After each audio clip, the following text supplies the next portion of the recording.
If you want to change the world, start off by making your bed. If you make your bed every morning, you will have accomplished the first task of the day. It will give you a small sense of pride, and it will encourage you to do another task, and another, and another. And by the end of the day, that one task completed will have turned into many tasks completed. Making your bed will also reinforce the fact that the little things in life matter. If you can't do the little things right, you'll never be able to do the big things right. And if by chance you have a miserable day, you will come home to a bed that is made, that you made. And a made bed gives you encouragement that tomorrow will be better. To pass SEAL training, there are a series of long swims that must be completed. One is the night swim. Before the swim, the instructors joyfully brief the students on all the species of sharks that inhabit the waters off San Clemente. They assure you, however, that no student has ever been eaten by a shark, at least not that they can remember. But you are also taught that if a shark begins to circle your position, stand your ground. Do not swim away. Do not act afraid. And if the shark, hungry for a midnight snack, darts towards you, then summons up all your strength and punch him in the snout, and he will turn and swim away. There are a lot of sharks in the world. If you hope to complete the swim, you will have to deal with them. So if you want to change the world, don't back down from the sharks. Over a few weeks of difficult training, my SEAL class, which started with 150 men, was down to just 42. There were now 6 boat crews of 7 men each. I was in the boat with the tall guys, but the best boat crew we had was made up of the little guys, the Munchkin crew, we called them.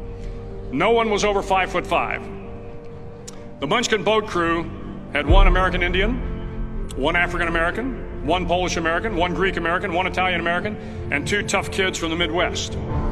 They out-paddled, outran, and outswam all the other boat crews. The big men in the other boat crews would always make good-natured fun of the tiny little flippers the Munchkins put on their tiny little feet prior to every swim. But somehow these little guys from every corner of the nation and the world always had the last laugh, swimming faster than everyone and reaching the shore long before the rest of us.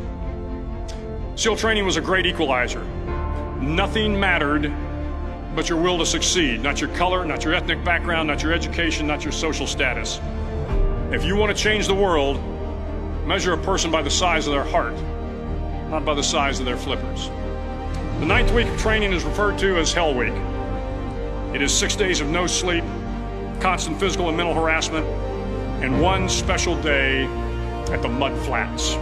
The Mud Flats are an area between San Diego and Tijuana where the water runs off and creates the Tijuana Sloughs, a swampy patch of terrain where the mud will engulf you. It is on Wednesday of Hell Week that you paddle down in the mud flats and spend the next 15 hours trying to survive the freezing cold, the howling wind, and the incessant pressure to quit from the instructors. As the sun began to set that Wednesday evening, my training class, having committed some egregious infraction to the rules, was ordered into the mud. The mud consumed each man till there was nothing visible but our heads. The instructors told us we could leave the mud if only 5 men would quit.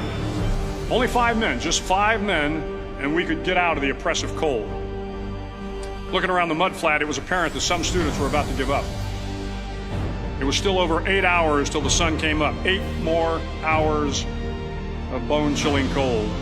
The chattering teeth and the shivering moans of the trainees were so loud, it was hard to hear anything. And then one voice began to echo through the night. One voice raised in song. The song was terribly out of tune, but sung with great enthusiasm.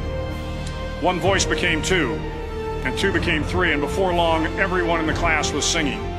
The instructors threatened us with more time in the mud if we kept up the singing, but the singing persisted, and somehow the mud seemed a little warmer, and the wind a little tamer, and the dawn not so far away.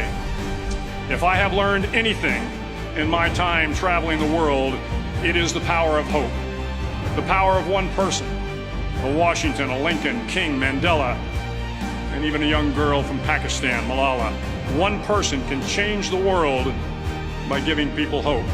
So if you want to change the world, start each day with a task completed. Find someone to help you through life. Respect everyone. Know that life is not fair and that you will fail often. But if you take some risks, step up when the times are the toughest, face down the bullies, lift up the downtrodden, and never ever give up.